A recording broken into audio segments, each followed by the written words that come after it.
I'm in my action taking era, so if you find me doing something I haven't done before, be quiet. I've always wanted to do it and I didn't get to. I just came from another Pilates class. Upbeat Pilates. I have to say that word so slow.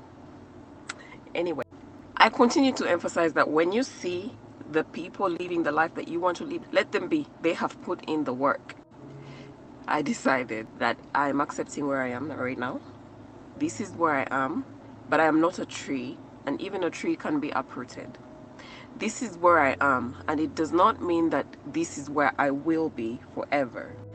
So I'm being more intentional with where I want to be and putting in the action. I am putting in the hard work. I've realized that I have been babying myself, feeling bad for myself for not being where I want to be, and yet I wasn't putting in enough work.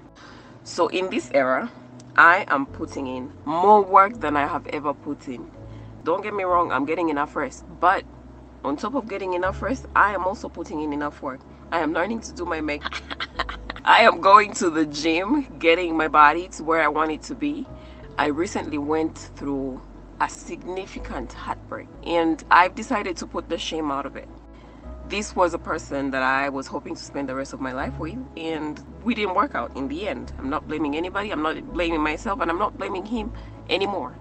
I did before. Not anymore. I've decided to take action.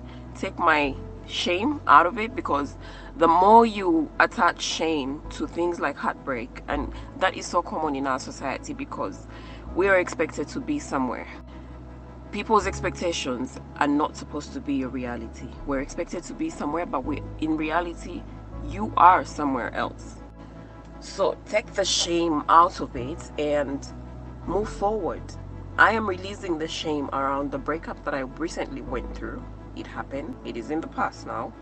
I have put in the work to get myself to where I can actually talk about it without no shame attached to it. So I'm holding myself accountable and being graceful towards myself. I'm being my own best friend, my own life coach, and getting myself to where I need to be. Where is it you need to be? And what is holding you back? Go take a walk. You don't have to start by working out. I started by working out because I needed to release the emotions. I needed to release the shame. I needed to release the guilt, the regret, the shame. Shame was a big one. Do what you need to do to get where you need to get, but release the shame. There is no shame in feeling pain. There is no shame in admitting that it didn't work out when you wanted it to. I so badly wanted it to work out, but maybe that was also the problem. But hey, all right, action taking error.